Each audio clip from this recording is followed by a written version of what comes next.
We spend a lot of time on this show talking about the what happened, what does the science say, what's the big breakthrough. But today, I kind of want to start with a who. And not just a who, but a who do you think you are? Exactly. Yeah. I mean, imagine living your whole life, we're talking decades, believing a very specific story about where you came from. Yeah, it's the bedrock of your identity. Right. And then, one day, a piece of paper or, in this case, a little plastic tube with some spit in it, just takes a sledgehammer to that whole foundation. Well, it's a scenario that's becoming incredibly common now with all the commercial DNA testing. But the story we're diving into today, it's not just about the shock of a surprise result. No. It is a masterclass in what you do after that bomb drops. How do you pick up the pieces and actually solve the mystery? We are going deep on what's known as the Beaton Batten Mystery. It sounds like an Agatha Christie novel, and honestly, the twists are right up there. They really are. We're basing this whole deep dive on the incredible work of Ellen Thompson-Jennings. She's known in the genealogy world as the family history hound. And Ellen is a fantastic researcher. I mean, she has spent over a decade pulling at this one specific family mystery. And what I love about this case is that she doesn't just give us the answer, she shows the work. Okay, I want you to picture a specific house in Kingston, Ontario. It's the late 1800s. It's cold, it's rural, and you are a young boy named Willie. You live with a family, the Beatons. You call the man of the house father. But there's this whisper that sort of follows you everywhere. Right. You're adopted, maybe by your own father, maybe not. It's that classic small-town dynamic, isn't it? Where everyone kind of knows the secret, except maybe the person it's about. Exactly. And it gets stranger. Just down the road, same township, there's a girl, Annie, living with a family called the Battens. She's adopted, too. Okay. And you know her, you hang out. Deep down that she is your sister, but neither of you has the right name. You're like ghost children in the record books. It sounds like the plot of a Victorian novel, really. But this is the real-life puzzle at the heart of what the Family History Hound blog calls the Beaton Batten Mystery. And that is what we are unpacking today. We're looking at this huge investigation. It spans years, from 2017 all the way up to 2025. We're tracing how one researcher went from these vague family stories to, cutting-edge DNA science. And eventually to a courtroom in England involving a very, let's say, colorful ancestor. Colorful is a great word for him. But what I love about this case is that it's a masterclass in modern genealogy. It really shows the friction between the stories we're told and, hard science, and how hard it can be to admit that what you've always believed is just wrong. So let's start with those stories, the oral history. I feel like every family has these. Oh, absolutely. The tales that get passed down until they become fact. In this case, the author, who's a descendant of Willie Beaton, she grew up with a very specific narrative. Which was? The story was that Willie was adopted by his father, William Beaton Sr., but that the woman raising him, William's wife, wasn't his biological mother. So the implication was that Willie was the quote-unquote illegitimate son of the patriarch who was then brought into the home. Precisely. Which was a pretty common way to handle that back then. You hide the child in plain sight. It saves face, keeps the kid nearby. It makes sense. So, it explained why Willie was there while still keeping him in the bloodline. It kind of legitimized him. But as the family history hound started digging, she realized this story wasn't just shaky. It was a load of nonsense. Complete nonsense. The fall apart. Messy is the key word for 19th century records. In the 1881 census, Willie is listed as age 7, son of William Beaton. Looks totally normal. But then 10 years pass. It's 1891. William Beaton Sr., the father, has died. Willie is now about 16 or 17. He's living with his supposed brother, Frederick. But, and this is the record scratch moment, he is not listed as a brother. He's listed as a domestic. A servant. In his own brother's house. That's brutal. That's a huge demotion. It is a massive social signal. In that era, status was everything. To be listed as a domestic tells the world, you are not kin, you are labor. So the paper trail is basically shouting, he's not a Beaton. Correct. And then you have the sister, Annie. Right, Annie Batten. She's nearby, listed explicitly as the adopted daughter of the Batten family. So you have Willie with the Beatons, basically a servant, and Annie with the Battens, adopted. Different names, but they always knew. Willie's obituary even lists his sister as Mrs. W.L. Davis, which was Annie. They were a unit. The only biological family they had. Mm-hmm. So the big question is, if they aren't Beatons and they aren't Battens, who on earth are they? And this is normally where the story would just end, a brick wall. Exactly. If this were, say, 1995, that's it. Mystery forever. But the researcher didn't just rely on paper. She turned to the genetic toolkit. I want to dig into her strategy here because it's so much more than just spitting in a tube. A lot of people take a test, look at the ethnicity part, and that's it. She used a strategy called targeted testing. Okay, break that down for us. What does that actually mean? It means she didn't just test herself, she tested her mother. She tested all her living aunts and uncles, cousins. But why? Why do you need your uncle to test if you've already tested? Because of how inheritance works. You only get 50% of your DNA from each parent. Your sibling gets a different 50%. It's a random shuffle of the deck. By testing her aunts and uncles, she's basically rebuilding the DNA of her grandparents. Ah, so it creates a much bigger net to catch matches. A much bigger, much finer net helps filter out all the noise. Okay, so she builds this massive DNA dragnet, and the first big finding was a negative result. Strike one. She tested known descendants of the actual biological Beaton line, people who are definitely related to the family that raised Willie. Right. If Willie was the secret son of William Beaton Sr., like the rumors said, he should match them. And he didn't? 0. No match whatsoever. So the family story, the whisper that followed him his whole life, was a complete lie. A total fabrication. Yeah. Willie had no biological connection to the Beatons at all. Which brings us back to Annie. Were they really siblings? This was the big validating moment. She found a descendant of Annie Batten called Margaret O. in the logs, and Margaret O. was a definite match. She matched the author's mother and all the aunts and uncles. So Willie and Annie were 100% biological siblings. Yes, they were the biological unit. The families raising them were just the families raising them. But wait, Willie Beaton and Annie Batten were raised in different houses with different last names, but they knew they were brother and sister. They knew. And the town knew enough to put it in the newspaper when he died. But the question was, who were they? The researcher first thought maybe they're British home children. Right, that whole movement where orphans were sent from the UK to Canada. Exactly. And there was even this really tempting lead, a woman named Amy Gertrude Reeves, who the family called Mrs. Phillips. And she was a home child. She was. And she was incredibly close to the Beatons. In fact, on Willie's World War I registration papers, he lists Mrs. Phillips as his next of kin. Which usually screams mom. Or at least godmother or aunt, a really strong guardian figure. So it was a great lead. It established the context that this family was in that world. Right. But when it came to the DNA, the connection to Mrs. Phillips it fizzled. She was a friend, a huge part of his life, but she wasn't the mother. So the paper trail proves the family story is weird. The Mrs. Phillips theory is a dead end. Yeah. This brings us to the science. Let's recap. Willie and Annie are definitely brother and sister, but neither of them belongs to the families who raised them. They're these two genetic orphans who were just placed in neighboring houses. Correct. And before we get into the detective work of finding their real parents, I want to pause on one part of this case that I found really moving, the story of Leonard. Oh, man.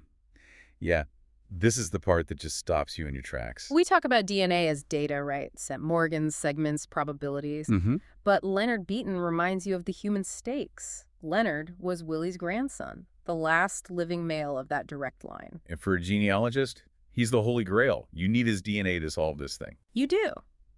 The family history hound found him living out on Vancouver Island. She reached out, explained the whole mystery, and asked him to take a test. And Leonard said no. Not just no, but heck no. Oh. He refused for years. And, usually when people refuse, you assume they're just private or they don't care about history. But Leonard had a reason, a really deep one. So it turned out that Leonard's parents had a really, really nasty divorce back in the 50s. And during the fight, his father, Willie's son, lashed out and claimed that Leonard wasn't his biological child. He told him, "You aren't a Beaton." Imagine carrying that your whole life. Your own father telling you you don't belong. Leonard lived with that doubt hanging over him forever. He refused the DNA test because he was terrified it would confirm his father's cruel words. He didn't want to know for sure. That is just heartbreaking. It is. But there is a resolution, though it's a sad one. Leonard eventually passed away. The author then connected with his daughter, and she agreed to take the test. And the results? The test proved Leonard was a Beaton. Biologically descended from Willie, his father had lied or was mistaken out of pure anger. So he lived his entire life afraid of a lie. It's a bittersweet victory. You get the data you need as a genealogist, but you also uncover this tragic, unnecessary burden someone carried to their grave. It really makes you think about the secrets families keep and the damage they do over generations. It does, and it's a reminder that when we ask relatives for DNA, we have to be gentle. With Leonard's line confirmed as the Willie line and the Beaton myth busted, the researcher has a blank slate. She has to find the real parents of Willie and Annie. And she has no names. She just has DNA matches. Right, and this is where we get into the advanced tactics. If you're listening and you have a brick wall in your own tree, this is the part you want to pay attention to. She used a technique called the ICW tree. In common with strangers you match with, and you build their family trees for them. You do. You're looking for the intersection. If match A matches you, and match B matches you, and match C matches you, but you don't know how, you build all their trees back until you find a couple that appears in all three of their histories. You're triangulating. You find the common ancestor of your matches, which means that ancestor has to be your ancestor too. So we pop up together in these mystery groups: Grantham, Bayliss, and Walden. And these weren't local Canadian names. No, they all pointed straight back to one place: Oxfordshire, England. So we're leaving Canada, we're crossing the Atlantic. She builds out the family trees for these matches, and this is what she calls the zigzagging technique, right? Exactly. This is the key lesson. You don't just look up your direct line. You look at your cousin's matches, find their ancestors, and work sideways until you find where the lines cross. And here, the intersection was a couple: Walter Walden and Eliza Bayliss. Now, Walter Walden, the notes describe him as a badass, which is not a term I usually see in genealogy reports. He was a character, a colorful one. He was a heavy drinker, a bit of a brawler. He was a frequent flyer in the local court system over in Oxford. And usually, having a criminal ancestor is kind of a stain on the family honor. But in this case, it was the key that unlocked the whole mystery, because law-abiding citizens who stay home and drink tea don't get written up in the newspaper. that's a very good point. The researcher found a newspaper article from 1872. Walter Walden is standing in front of a judge, again, probably for being drunk and disorderly, and he pleads with the judge. He basically says, "Your Honor, please don't send me to jail. I'm getting married on Monday, and then we are emigrating." He just gave up his entire itinerary. The whole thing. And it was all verifiable. Walter Walden married Eliza Bayliss on April 15th, 1872. Okay, so let's look at that timeline. Annie Batten, our mystery girl, is born around September 1872. Willie, the boy, is born around 1874 in Kingston. The dates align perfectly. Walter and Eliza marry, they leave for Canada. Annie is born shortly after they arrive. But there was a problem. The researcher couldn't find them in Canada. It's like they got off the boat and just vanished. No census records, nothing. Nothing obvious, until she used a new tool from Family Search, the full text search. I've heard about this. It uses AI to read the actual handwriting on the documents, right? It does. I mean, previously, you could only search for names that a human volunteer had typed into an index. But if the volunteer misread Walden as Malden, you'd never find it.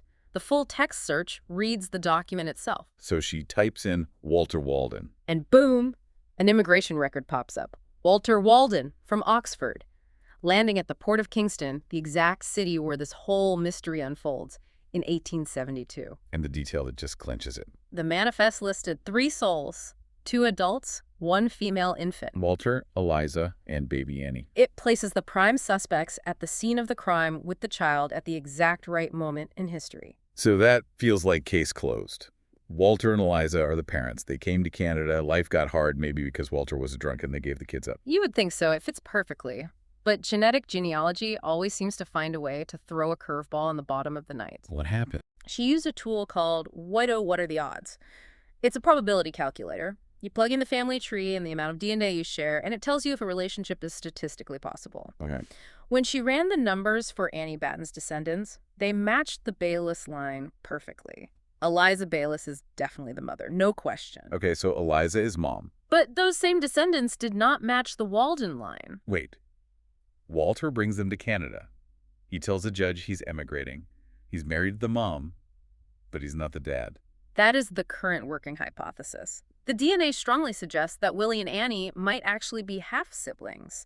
They share the same mother, Eliza, but they probably have different fathers. That adds a whole new layer of chaos to this family. It does. It suggests that maybe those 3 souls who arrived in Kingston were already a fractured family. It could explain why the family disintegrated so quickly and the children were just handed over to the neighbors. It's tragic, but also fascinating. It leaves that door open just a tiny crack. Exactly. The half-sibling variable is the final puzzle piece. So we've covered a lot of ground here. If I'm listening to this and I'm inspired, I've got my own mystery to solve, What are the big takeaways? What's Yeah. in the toolkit? I'd boil it down to 4 main tools. First, target testing.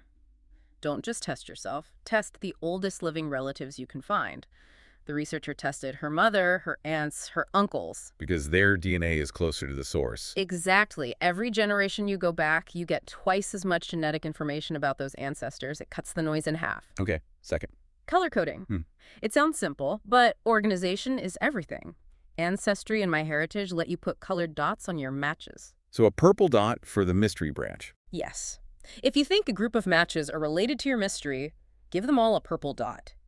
Suddenly, when you scroll your list, you don't just see names, you see clusters, you see patterns. Third tool. Fish in all ponds. You can't just test at one company and call it a day. The researcher uploaded her data to MyHeritage, Family Tree DNA, Living DNA, all of them. Why does that matter so much? Because of database bias. Ancestry is huge in North America. MyHeritage is huge in Europe. Right. If your mystery ancestors came from England, like Walter and Eliza, their cousins' descendants are probably on a European database. If you aren't fishing there, you will not catch them. And the final tool. Whatto? What are the odds?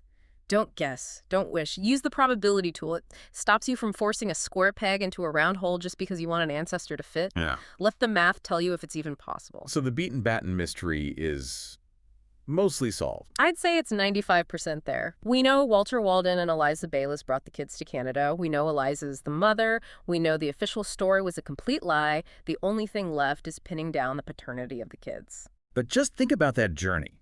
We went from a local Kingston rumor about a boy adopted by his father to uncovering British prison records, secret divorces, and a transatlantic migration of 3 souls that history had completely forgotten. And I want to leave our listeners with one final thought on that. Think about Walter Walden. Our badass. Right. He was a troublemaker. He was a drunk. He was constantly in court.